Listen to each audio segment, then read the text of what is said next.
There is a mental disease that we're all suffering from. And if we want to win against this disease, we need to understand its nuances.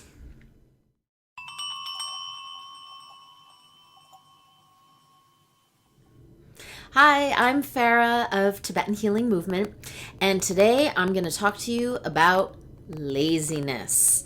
Yes, laziness. We all suffer from it. It's a big disease, and it's probably the biggest obstacle that we all have that's preventing us from really truly creating the life that we want and that we deserve to have. So, in order to understand how we can win against our laziness, we have to better understand the nuances of laziness. There is more than one kind. So first we have to understand which one are we suffering from, and then we'll better understand what techniques to put into place to overcome and win this battle with laziness. So, all of this I learned from my teacher, Tulku Lobsang, and here's what he taught me about the 3 kinds of laziness. Kind number 1, this is gross laziness. Here's what it looks like. I don't want to do anything. I just don't feel like it. I don't want to do anything at all. I'm not going to do it. Okay, that's laziness. It's a problem, but the problem is simple. It's obvious. It's clear, right? It's I just don't want to do anything. So that's kind number 1, gross laziness. The second kind of laziness is a more subtle laziness.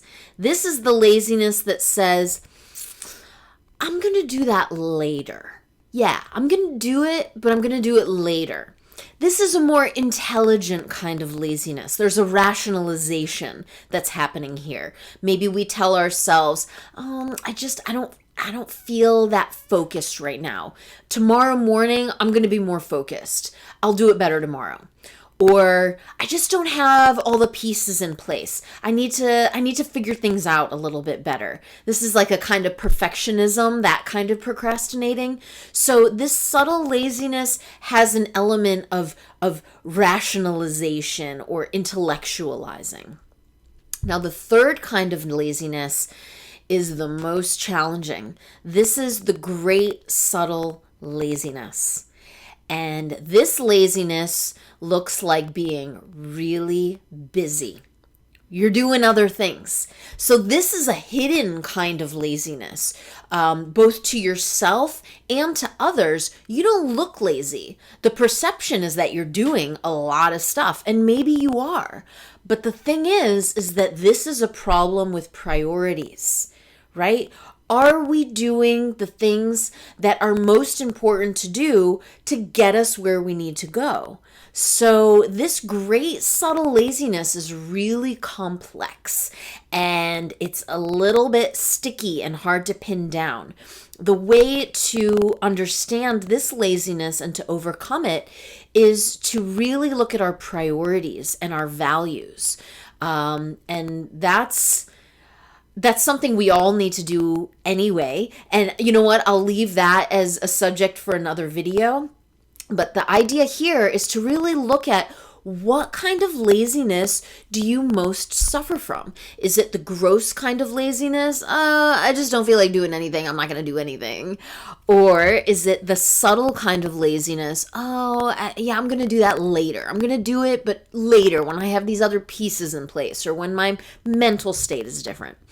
Or is it the great subtle laziness where you're doing lots of stuff? You're just too busy. You're doing, acting, but you're not doing the things that you really should be to move yourself forward, to move that needle in the direction that you want it to go. So I really encourage you to contemplate this and to start to consider what kind of laziness is your biggest obstacle.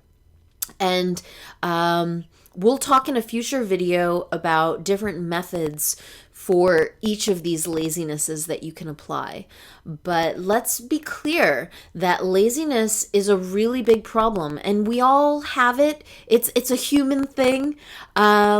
I think that we can all share in the disease of laziness, but the real problem is that eventually we start to not trust ourselves anymore. When you decide that you want to do something, when you have a plan, or you have responsibilities, if you let laziness go on too long without addressing it, the bigger problem than just not getting done what you need to do and disappointing yourself and disappointing others is that you can't trust yourself anymore. We want to be the kind of person that makes a commitment and a promise and a decision and then follows through with it. Because if you can't trust yourself, then you really have nothing else to rely upon. We need to be able to trust ourselves. So let's address this problem of laziness. And thing number one, figure out what kind of laziness you most suffer from. Thank you so much for your time and attention today, the most valuable resources. If you'd like to learn more about the Tibetan Tantrayana Buddhist practices that I teach, please come over to my website, which is www.tibetanhealingmovement.com. And I look forward to connecting more with you.